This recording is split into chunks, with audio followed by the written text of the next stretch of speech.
PJNet.tv. It is 9 p.m. on the East Coast of the United States, and you see the PJNet Live bumper is running.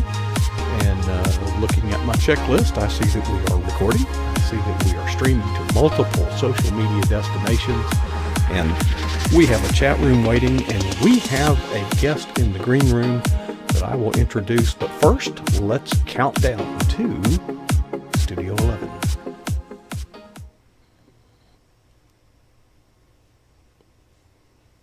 Well, good evening and welcome to PJNet.tv. I'm your host, Coach Prasick, and it is my thrill, and I mean it's a thrill, it's an honor, it's a joy, it's a privilege, and everything, to sit in on this plywood box in this barn that is the PJNet Eagle's Nest broadcast facilities. You don't believe it?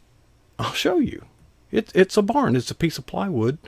That's my desk, a piece of plywood on two sawhorses. I kid you not. You can't make this stuff up. Folks, I'm glad that you have joined us. Now, you may be watching this on YouTube or Facebook or Twitter or Periscope or wherever. And if it's about 9 p.m. Eastern time, you're watching it live. And I would invite you to come join the fellowship. PJNet.tv. Can you figure that out? That's where we are. The same program is piped into our chat room live. You can watch it there in the company of some wonderful brothers and sisters in Christ who are there waiting to greet you and follow you on Twitter and friend you on Facebook and all those kind of things. It's the best. It's the sweetest fellowship on the internet.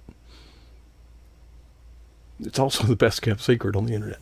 Okay, tonight, right now, in this moment, we have someone who has never been on PJNet.tv before. And I'm going to introduce her. Her name is Joey. And I forgot to ask how that happened. Joey Rudder. How did you get a name Joey, by the way? You don't look very masculine. You look pretty feminine. Joey, is that a girl's name? Thank you. Yes, it is. Yes, it is. My dad actually liked a woman named Joey Heatherton. She was an actress years back. I have never seen pictures of her yet, but my dad liked her, and here I am. So okay. It is. So it's not a case of he wanted a boy. No. Okay. Nope. Sometimes there was a friend of mine named Donise. Well, guess what? They wanted a boy. Oh. Well, my dad. No, they didn't. They didn't want a boy. That wasn't. They already had one. They already had a boy. Okay. Well, Joey, you're kind of new to the PJNet environment, and you had a lot of questions when we were doing our dry run, and I had some questions for you too. So I don't know if you want to ask me any questions, but if you do, I won't let you get a word in edgewise, so it won't really matter that much. I am curious because, folks, I always try to get a bio email type thing, and I read Joey's bio, and I thought, well, how's this going to work out? Fiction writer, and you write Christmas stories. Now, the first thing I noticed when you connected to our studio is I thought, well, are you going to take when are you going to take your Christmas decorations down? No, they're there intentionally, and there's a reason, I presume. Yes, that's right. They're going to stay up all year long, and I have my Christmas tree you can't see. But it's over in the corner over there. And I write Christmas fiction. So this is going to stay like this until God leads me in a different direction with writing. So, yeah. You told me earlier that you got started, kind of cut your teeth, writing, as you called them, Christmas stories for nonprofits, or what? Tell me. Okay. When I graduated from college, I wanted to write something, and I remember thinking, well, it was the Christmas season, and I thought, well, maybe I could write some Christmas story. And the first year I did that. It wasn't for charity or anything, and I enjoyed it, and it became a tradition. And as the years went on, I started using those to raise money for different charities, different people maybe that God put on my heart that might just needed something. So I started writing Christmas stories and using the money that they would donate to offer to these people or charity. And this went on for a number of years. And I started in 1996, and I'm still writing short Christmas stories every Christmas season. I love doing this. It's just something that yeah, I want to keep doing. So and this was the first year, this past Christmas was the first year that I actually read my Christmas story online on my Facebook authors page. And I felt God leading me to do that, which was completely out of my comfort zone. But when God calls you to do something, it's not about your comfort, it's about obedience. So I went ahead and did that. So, Now, Joey, I used to work for a nonprofit ministry. It was a mhm. crisis pregnancy center ministry, and a lot of people would come forward with offerings. They would have baby clothes, diapers, cash, and we were always grateful, especially for the money. But we never Right. had somebody come to us and say, "I've got this story I want you to have." How did I that? know it was really weird, honestly. I just it started out that I was doing it for the Salvation Army because they were Mhm. having their usual kettle drive. And I remember thinking I wanted to do something, and you sit and you think, what do I have to offer? What can I do? So I thought, well, I can write and maybe, I'm not selling my work, but maybe somebody would be willing to offer, make a donation for it. And I did learn something the very first year that I asked people to donate, and I made it really clear that all the funds were going to go to this to the Salvation Army. Well, whenever I requested a certain amount per copy, people did not like that. So I learned, the next year, whatever anybody wanted to give, if they wanted to give, if they could give, not Mhm. everybody's able to do that. So what a difference when you allow people to open up their hearts with Mhm. whatever God tells them to give. It really, for my little world, the little corner of my world, it just really took off. And I watched um, people really open up and give. It was a blessing. And I still, it's changed over the years because I'm not working outside the home now. But back when I was doing that, I worked, and my husband and and I recruited a bunch of friends too. I would make copies of these stories, and we would take them to work in different places and ask people, if they would like to help. But now I do this online, and I actually I write. I try to write for the Outreacher, which is a local paper here, and and that's been an honor to do that, to see the Christmas stories that God started, a long time ago, 96, to see how far he's brought those stories, and now to see them in print. And I post those on my blog or on my website over at Training for Eternity. And I have mentioned there that, it's not the same as it used to be. I'm not out with the copies, the actual physical copies to hand to people to take money in return. So I ask that people pray, if the stories that I'm writing, if it touches their hearts, to pray and let God lead them to do whatever it is that he's asking them to do. So you offer these stories. Now you say it's Christian or Christmas fiction. Kind of summarize that for me. Is it for kids? Is it for what would be the content? Or is Santa Claus? What No, is it? no, no, no. It's Christian. It is Christian Christmas fiction. It points to Jesus. It points to the Jesus, the true meaning of Christmas. I never mentioned Santa Claus. Um, it's really just meant to tell a story, to bring people into a person's life. The one story that I wrote that I was amazed that it really seemed to resonate with people. It was, and normally I write from a woman's point of view, but God really opened this up for me to write from a man's point of view. And I wrote this. It's a fictional story, but I wrote about a man that lost his wife. And this was his first Christmas without her, and he was now raising their little girl alone. And um, I just want to draw people in, the people that are hurting, the people, and I think we all go through times where we're hurting, but at Christmas time especially, it's such a it's such a special time. It's when I feel like the whole world is focusing on Jesus, and maybe I'm wrong, but I really like to think that they are. So that's the time. That's the time I feel like God just has me reach out, and remind them of the birth of Jesus Christ, the importance of Jesus in our lives, and how much we need him. So did Well, I Joey, answer your question? Joey, you're actually moving my spirit quite a bit because I'm one of the dissenters, I guess, or the contrarian, and I'm all for the joy of Christmas. and the Hmm. Christ-centered stuff. But I think in our celebration and in our Hmm. joy, we forget that there are these disconnected people Yes. that are disconnected economically. They're unemployed, and Yes. some of it is just too painful and personal. But imagine yourself being, we all feel the pressure to buy gifts with money we Hmm. don't have, Exactly. and you're walking through the mall and everybody's so happy, and and you're seeing Hmm. all the things that you can't buy, Right. and it hurts Right. deeply and it hurts personally. It's not something that people share. Exactly. And my heart goes out during the Christmas season to those disconnected people, the people that have Hmm. lost a loved one, going through a divorce, going through Right. grief, a death in the family. Exactly. So your story has impacted people in that way, and it means a lot to me because I thought I was the only one that thought that way. No. Because people are like, "Oh, you're bah humbug." Well, not really. I No. just, No. I feel for those people that are Hmm. disconnected. Sure. Now, there are times in when we feel this grief and this depression and some of the gloom that is accentuated or exacerbated in many cases during the holidays. Now, it doesn't have to be Christmas; it can be Fourth of July, when Right. everybody's, it's those days.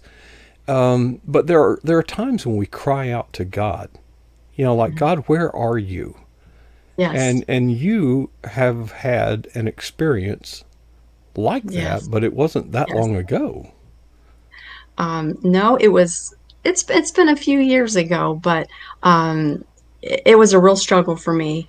I was going through a time and I just did not know what God wanted me to do with my life. You know what I mean? It's you have people giving you their input, you have opinions, you have different things that you grew up believing and maybe trying. And I just felt so lost. And I remember I thought, okay, I know who has the answer. It's God. So I went to the back of our yard, and it was cold. And I remember I walked to the far end where our hill slopes, so nobody in the house could see me. My husband and our daughter they were in the house, and I knew they couldn't see me. And I usually go back there to talk to God, to be alone with Him. And I went back there, and I was asking Him, I'm like, Lord, what do you want from me? What do you want me to do with my life? And I waited, and I remember the trees creaking, the wind was blowing and it was chilly. And I waited and I didn't hear anything. I didn't hear anything in my spirit. I didn't feel anything. And I just thought, okay, Lord, I'm crying out to you. You created me. Why would you not answer me? And I waited and there was nothing. And finally, and this was so painful for me, but I thought, Lord, don't you even care? Do you not see that I'm struggling? Do you not understand? And of course he does, but when you're in that moment, you feel so almost angry. Like, what is he doing? Why isn't he speaking to me? Why isn't he helping me? And I remember asking, and it's kind of embarrassing to admit now, but I had a Gideon moment, and I asked him. I said, Lord, if you even care about me at all, if you're even there, let me see a butterfly. Let me see a butterfly. And I waited and I looked around and I waited and I looked around and there were no butterflies. And I was crushed. I was devastated. And I thought, there were no words. And I'm a talker and a writer, and I had no words. I was just devastated. And I went back to the house. My face is all puffy. I'm an absolute mess. And my husband's like, are you okay? And I'm like, no. But he couldn't help me. No one could help me. God was the only one with the answer. And he wasn't talking. So days went past, and I was a janitor at the church that we attended at that time. And I had to go to work and clean. And I get to the outside glass door, and I'm going to, clean the door. And there's this cobweb there on the door, and I see a moth stuck in it. Well, I don't like spiders, so I thought I need to rescue this poor little moth. So I reach my finger up in there to release this moth from this spider web, and I pull it. And right after I get it loose from that cobweb, I feel this tiny vibration, like a little pop, and it was a butterfly opening its wings. It was a brand new butterfly, and that was not a web, that was its chrysalis. And I remember the wings were still wet, And this little butterfly just sat on my finger, drying its wings, and it stayed there for the longest time. And I thought, oh my goodness, I asked God to show me a butterfly, if he even cared at all. And here he let me hold a brand new butterfly. And I thought, oh, when we ask God sometimes for things, we want it now. We think we need it now. But God is just waiting to bless us in such a way that it will resonate with our hearts and our lives forever. I always remember that story. And that was the first moment for me as an adult that I felt such an intimacy with God. That was a moment just between he and I. And I thought, that is special, and I'll never forget it. And I know that is why I write today, for that intimacy.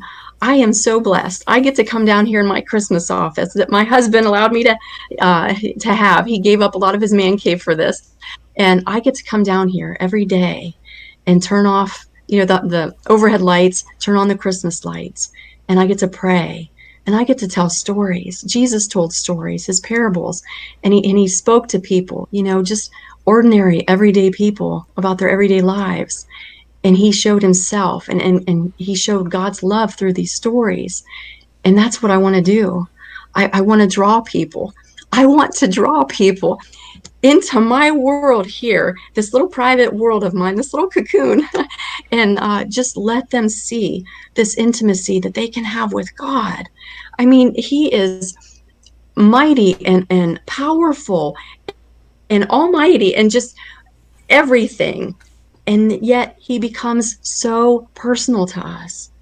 He meets us in our deepest need. He meets us in our darkest hour. He comes to us right wherever we are, right when we're hurting the most. Sometimes he makes us wait, and we don't like that. But when we look back and see why he made us wait, oh my goodness, it changes our lives. And we want more of that. That becomes, we learn, that becomes the desire of our heart. Not for me to write, which I thought it was. The desire of my heart is more of him. I want more of this. I could live in this basement forever. As long as my husband and daughter and friends and family came over and visited, I could live in this basement forever and spend time with him and write these stories. Because when I write these stories, I'm not writing them alone. He's with me, and he's showing me these things. He's showing me images in my mind, and it's my job, my part is to use my hands and bring those stories to light and to paint those pictures and help people to be drawn into him. So it's a blessing. Joey, my eyes are beginning to leak. Let me change the subject. I understand. You have more than one website, but the one we're going to talk about is Yes. joeyrudder.com. Now, you, like many, got started off blogging, and buddy, you were going at it once a week, and you're not doing it once a week anymore. But tell us about the No. journey. There's so many things I could say. You have found your husband loves you very much to give up a man Yes. cave. Yes. Okay. Yes, he Uh, does. Greater love hath no husband than one who would give up Than a to give man up cave. his man cave. But we live in a world where you can be in that isolation and gain Yes. that quiet intimacy with God. Mm. And we live in an age, thank God, that we can project outward Yes. beyond the limits, and it hadn't always been that way. But you blog, you write, you do all kind of things. When people go, why should people even bother going to joeyrudder.com? But you do have your blog there. But tell us a little bit about your website. The joeyrudder.com website is actually geared towards the underdog. I took a course through the American Christian Fiction Writers. I went to their conference actually, and it was a class with James Rubart, and it was on branding. And he was talking about, reaching the audience, that you're meant to reach. And if it doesn't reach everybody, that's okay, but you need to reach, who God puts on Hmm. your heart. And I took some time and I really prayed about this. And I thought, I don't know. I'm not really sure. Women, maybe, Christians, I don't know.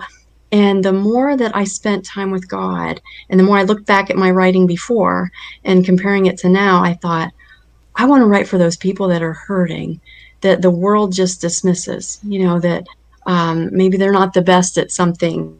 Maybe they don't have the best job or the best family life. Somebody that the world looks down on and thinks that they're never going to make it. Those are the people Jesus went to. Those are the people, those widows, the poor. He talked to people. He loved those people, and he loved them all. But the Pharisees, I mean, he put them in their place a few times. And when the tax collector, that was beating his chest and was crying out to, forgive me, that's the person I'm writing for. I'm writing for those people that are just hurting Right. and humbling themselves before God and asking questions and needing direction. And I'm not only writing for them, I'm rooting for them. That's a big part of what I'm doing too. I see stories, I hear about people, and I pray for them because I know I'm an underdog myself. When you're a stay-at-home mom in today's world, and not everybody feels this way, and I'm not trying to say that they do, but when you're a stay-at-home mom in today's world, there's a lot of times you get looked down upon. Mm-hmm. Why do you do that? Are you lazy? What do you do all day? What do you do? Sit around and eat bonbons all day? And my husband and I laugh about that because to this day, I have never seen a bonbon. And I've been a stay-at-home mom for a long time. But those are the people that I'm writing for. Those people that are kind of shoved aside, that are made to feel somehow like they're less. I am rooting for them, I'm writing for them, and I'm excited whenever I hear stories about them when God lifts them up. They're not lifting themselves up. God lifts them up and guides them right where he's wanted them all along. So that's what that website is about, joeyrudder.com. It's geared towards the underdog. You're all heart, Joey. You really are. Thank you. And It's all God. okay, well, folks, Joey was concerned that she would not have enough time to share. She'd run out of things to say. But folks, if that doesn't move you, Joey, thank you for sharing your heart here on pjnet.tv.